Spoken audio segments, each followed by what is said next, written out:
Hola mis amigos, muchas gracias por su presencia desde el otro lado de la pantalla. Estamos acá nuevamente con otro video, la carta a la epístola de Santiago capítulo 4, versículos 4, 5, 6, 7. ¿Ok? La continuación de videos anteriores que nosotros grabamos. Santiago capítulo 4, versículo 1, 2 y 3. Ahora en este momento, versículo 4, 5, 6, 7. Y ponga la atención, porque te voy a leer ahora en este momento en la nueva versión internacional lo que dijo Santiago acá. ¿Ok? Oh gente adúltera, ¿no saben que la amistad con el mundo es enemistad con Dios? Si alguien quiere ser amigo del mundo, se vuelve enemigo de Dios. ¿O creen que la Escritura dice en vano que Dios ama celosamente al Espíritu que hizo morar en nosotros? Pero Él nos da mayor ayuda con su gracia. Por eso dice la Escritura.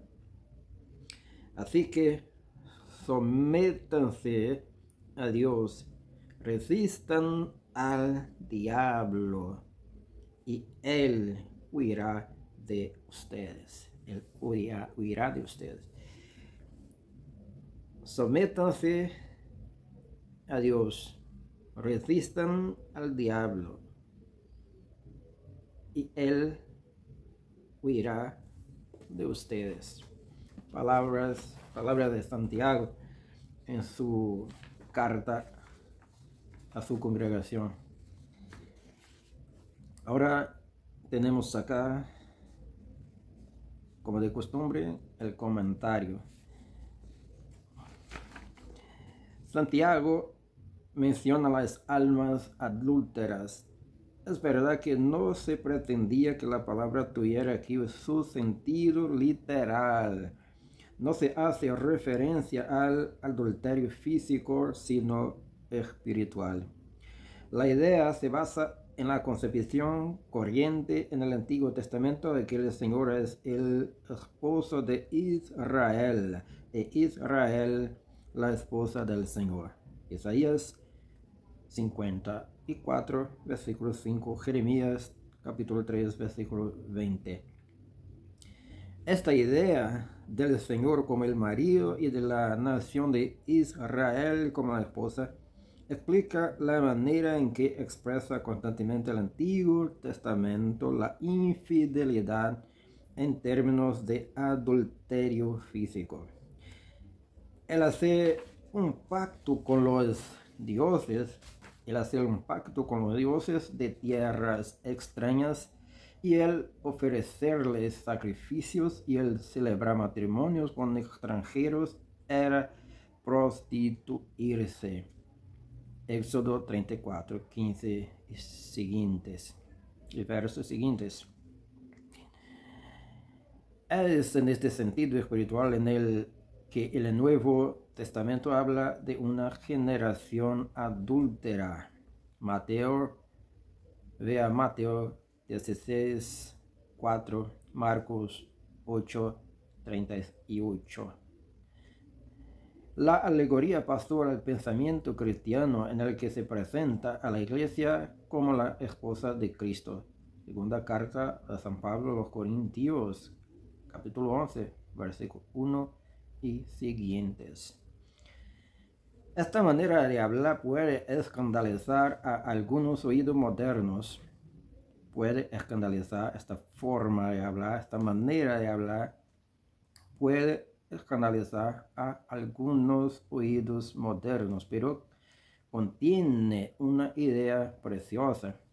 Quiere decir que desobedecer a Dios es como romper la promesa matrimonial. que todo pecado es un pecado contra el amor, que nuestra relación con Dios no es distante como entre un rey y sus súbditos, como un rey y sus súbditos, o un amo y sus esclavos, sino íntima como la de marido y mujer. Otra vez, esta manera de hablar puede escandalizar a algunos oídos modernos, pero contiene una idea preciosa. Quiere decir que el desobedecer a Dios es como romper la promesa matrimonial, que todo pecado es un pecado contra el amor, que nuestra relación con Dios no es distante como entre un rey y sus súbditos o un amo y sus esclavos, sino íntima como la de marido y mujer. Cuando pecamos, quebrantamos el corazón de Dios como se quebranta el corazón de un cónyuge por la deserción del otro. Santiago nos dice en este pasaje que amar al mundo es enemistarse con Dios. Y por lo tanto, el que es muy amigo del mundo se coloca en la posición de enemigo de Dios. Esto no se dice por desprecio al mundo. Santiago habría estado de acuerdo en que este mundo es creación de Dios, y como Jesús se habría complacido en su belleza. Ya hemos visto que el Nuevo Testamento usa a menudo la palabra cosmo en el sentido de que el mundo está apartado de Dios. Se refiere a la mundanidad, la palabra cosmos.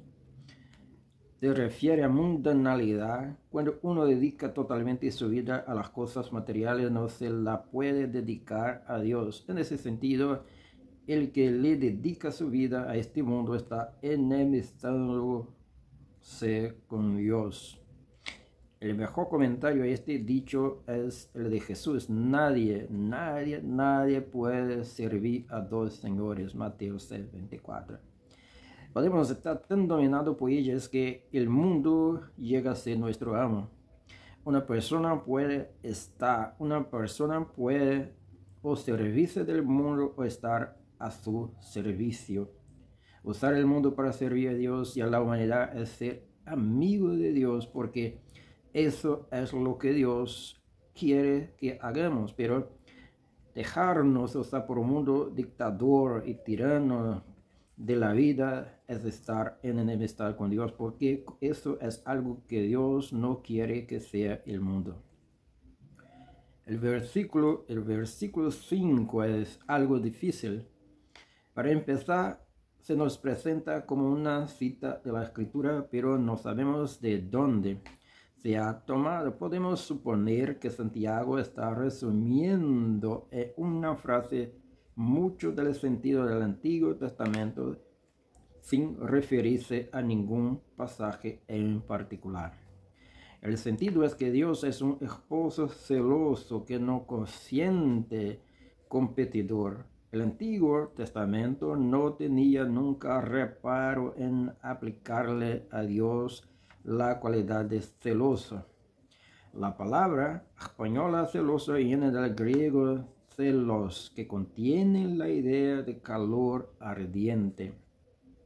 El sentido es que Dios ama a la humanidad con tan ardiente pasión que no puede soportar ningún otro amor supremo en los corazones de los seres humanos. Santiago sale al encuentro de una reacción casi inevitable a su descripción de Dios como un enamorado celoso. Si Dios es así, ¿cómo podrá nadie ofrecerle la devoción que Él exige? Y la respuesta de Santiago es que si Dios hace una gran demanda, también da gran gracia para cumplirla. Y cuanto más grande la demanda, mayor es la gracia que Dios da. Pero la gracia tiene una característica constante. Una persona no puede recibirla hasta que se da cuenta de que la necesita y acude a Dios solicitando humildemente su ayuda. Por tanto, siempre será verdad que Dios está en contra de los soberbios y da su gracia pródigamente a los humildes. Proverbios 3:34. La palabra griega para soberbia es hiperefanos, que quiere decir literalmente el que se coloca por encima de los demás. El que la padece puede parecer de lo más humilde, cuando en realidad siente en el corazón un desprecio olímpico hacia todos sus semejantes. Se cierra a Dios porque jamás reconoce su propia necesidad. Es tan autosuficiente que no tiene obligaciones para con nadie, ni siquiera para con Dios, y no reconoce por ello su propio pecado. La humildad de que habla Santiago no consiste en rebajarse, porque el cristiano tiene la humildad de saber que tiene que pelear su batalla con el tentador, no con su propio poder, sino con el poder de Dios. El gran ejemplo y la gran inspiración es Jesús en sus tentaciones. En ellas, Jesús dejó bien claro que el diablo no es invencible. Otra vez, el diablo no es invencible. Cuando se enfrenta con la palabra de Dios, tienen que huir. Y sabe además que tiene el mayor privilegio, que es la comunión con Dios. Otra vez, el gran ejemplo y la gran inspiración, tenemos una gran inspiración, es Jesús en sus tentaciones. En ellas Jesús dejó bien claro que el diablo no es invencible. Amén. Cuando se enfrenta con la palabra de Dios, tiene que huir. Y sabe además que tiene el mayor privilegio, que es la comunión con Dios. Esto es algo imponente, porque el decreto de acceso a la presencia de Dios en el antiguo orden de cosas era una exclusiva de los sacerdotes. Pero Éxodo 19:22.